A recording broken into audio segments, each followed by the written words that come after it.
Ladies and gentlemen, has it ever occurred to you that the little voice in your head, the one that fills every moment with chatter, might not really be you? I'm not talking about an imaginary friend or anything sinister. All I'm suggesting is that the thoughts you hear aren't actually being created by you. Instead, you are merely a listener to something vast, something present, yet often disregarded. Come with me on this journey, and you'll see that this understanding will revolutionize how you perceive your mind, your thoughts, and ultimately yourself. So let's unravel this together. The voice in your head, is it truly you? Consider this. Each morning when you stir from your slumber and become conscious, this voice wrenches itself into gear. It begins with easy inquiries. What should I feast on for breakfast? Will I manage to conquer my to-do list for the day? Then, as your day gains momentum, so does the voice, its tone turning more critical. Why did I say that during yesterday's meeting? What if I falter during this presentation? What will they perceive if I fail? The voice fills every peaceful moment with cacophonous noise. This voice feels like an inherent part of you, so deeply meshed with your daily life that you probably just accept it as you. However, let's take a pause. Is this true? Haven't you ever had a thought that caught you by surprise? Maybe it was a strange, intriguing idea that seemed to come out of nowhere, or perhaps it was an old, forgotten memory that suddenly resurfaced. When those thoughts arose, did you consciously create them, or did they just occur? The reality is, you are not the creator of your thoughts. You are merely the observer. The voice in your head is not under your control. Rather, it's comparable to a radio broadcasting station, subtly present in your everyday life, ceaselessly transmitting messages whether you approve of them or not. Here's the interesting part. Just because you can hear this voice, it doesn't mean it's always honest and unbiased. This external voice may not always support you. Sometimes it's your foremost disparager. It brings back your past failures, exaggerates your fears, and conjures up the direst of situations. If you listen to it enough, you begin to trust it and get entangled in its revealing stories, accepting them as reality. However, once you acknowledge that this voice isn't truly you, you obtain the ability to challenge it. And therein, dear friends, you'll find the first touchstone of transformation. The origin of your thoughts, the unseen truth, and the control behind the scenes. Where do these thoughts arise from? If the voice in your head isn't inherently you, where does it originate? The answer is cleverly concealed within your subconscious mind.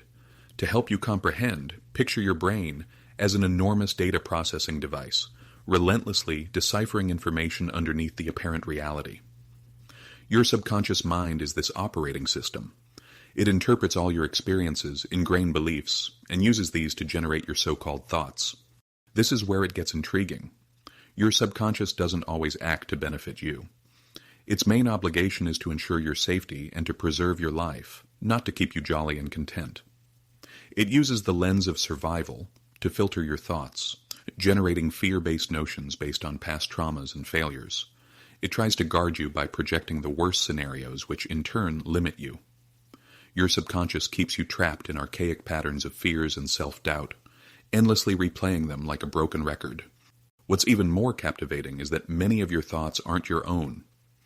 They're influenced by factors external to you, societal bearing, familial outlook, cultural context, and so on. Your beliefs about success, relationships, or self-image may not be the fruits of your conscious choice, but rather the puppets of the world around you.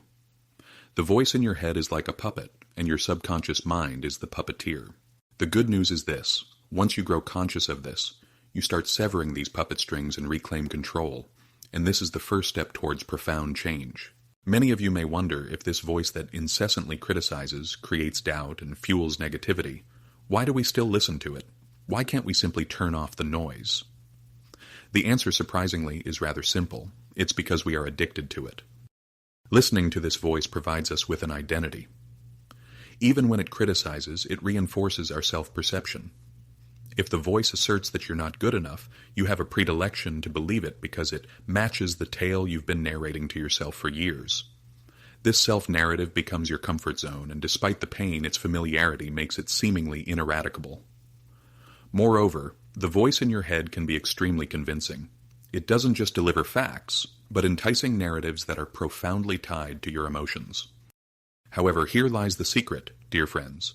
You actually don't have to heed the voice. The voice seeks your attention, but you yield the power to disregard it. Consider this analogy. Imagine sitting next to a busy road with cars zooming past constantly. You don't have to chase every passing vehicle. You can merely observe them go by. The simple act of observing the voice without interacting with it is your first move towards liberating yourself from its grasp. Many of us are trapped in the illusion of control. We are under the impression that we dictate our thoughts. These are my thoughts, so they obviously represent who I am, we tell ourselves. If we truly had control over our thoughts, wouldn't we constantly think positively? Wouldn't we choose clarity, confidence, peace of mind each time? Often our thoughts spiral into fear, self-doubt, and loathing, which is evidence that they're not entirely under our control. The illusion of control is a complex device used by the voice in your head to masquerade as you. It uses phrases like I am, I should, I need, to attach itself to your identity. The thought, I'm not good enough, doesn't feel like just any random idea. It feels like an established fact about who you are. Recognizing this fallacious pattern is a huge stepping stone towards autonomy. The voice incessantly mesmerizes you with its chatter with the sole intention to keep you engaged in its narrative. But the fact remains, this voice isn't you. It's merely a mechanism of your brain, much like your heartbeat or digestion. You don't consciously pump your heart or break down the food you ingest. It just happens. Your thoughts also emerge on their own, influenced by past experiences, fears, and conditioning.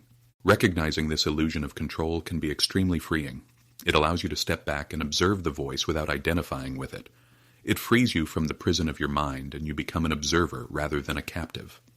This understanding can help you tap into your unrealized potential that may otherwise be stifled by the voice's compelling narratives.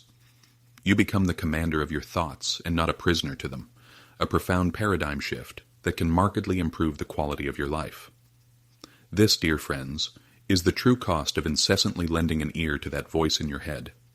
Have you ever found yourself feeling trapped within your fears and doubts, too afraid to step outside your comfort zone and take risks? Are you imprisoned by the notion of safety, forsaking the possibility of personal growth and fulfillment? If you've ever felt like you are missing out on opportunities due to your fears and doubts, then this message is for you. The real loss is not just in the chances that go by, but in the gradual loss of self-trust. Every time you listen to that voice of fear rather than your intuition, you lose a bit more faith in yourself. Eventually, this turns into a vicious cycle of self-doubt that becomes harder to escape. But here's the good news. Progress doesn't involve completely silencing that voice. It involves understanding it and choosing not to let it control you. For example, when the voice tells you, you can't do this, instead of cowering in fear, respond with questions. Ask yourself why you are afraid, and question the validity of your fear. Just by shifting perspectives, you will discover opportunities you did not recognize before. Furthermore, start observing the voice of fear without letting it affect you negatively. The moment you make an effort to be aware of this voice without judgment, it starts losing its grip on you. Consider it as illuminating a dark room. The shadows that seem threatening are nothing more than illusions. By observing your thoughts with an open mind, you start regaining control. You become a keen observer of your thoughts rather than merely being a passive listener. This process of self-observation may seem small, but it is a powerful phase towards achieving self-control and freedom. As you endeavor to observe your thoughts, look at them as passing shadows. There's no need to fight or silence them because doing so only accentuates their presence. Rather, observe them without judgment. When a particular thought emerges, simply acknowledge it. For instance, if fear of failure arises, observe and understand it. By developing this habit of calm observation, you create a healthy distance between yourself and the voice of fear. You become more of an observer than an active participant in these negative dialogues. This practice of mindfulness helps shift your focus from the content of your thoughts to the process of thinking itself. Soon enough, you start noticing patterns and triggers influencing your thoughts. This newfound ability can prove invaluable in controlling negative self-talk, enabling you to approach it with compassion instead of criticism. Over time, this simple practice of keen observation will yield profound shifts in your life's approach. You will understand that not all thoughts need validation and that you can consciously choose which ones to engage with and which ones to discard. As you lessen your identification with the voice of fear, you embark on an amazing journey of self-discovery.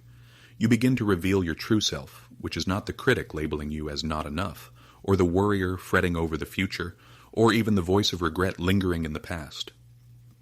Your true self is the silent observer behind all these voices, the one that watches without judgment.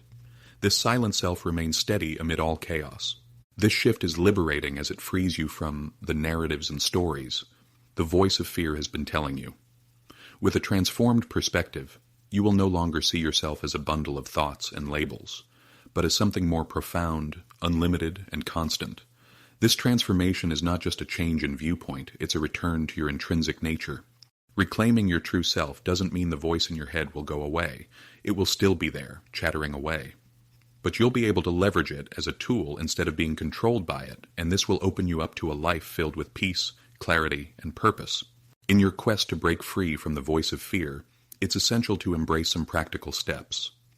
Practicing mindfulness, questioning your thoughts, focusing on the present moment, writing down what the voice says, and seeking support are all tools to help you on this journey. Lastly, remember that the most significant breakthrough you can have is realizing that you are not your thoughts. While they may seem deeply interwoven with your experiences, emotions, they are merely transient patterns of energy created by your brain. They come and they go, just like clouds pass through the sky. To wrap it up, understanding that you are more than just your thoughts frees you from any narratives your mind creates. This realization brings a sense of liberation and allows you to live from a place of clarity and peace.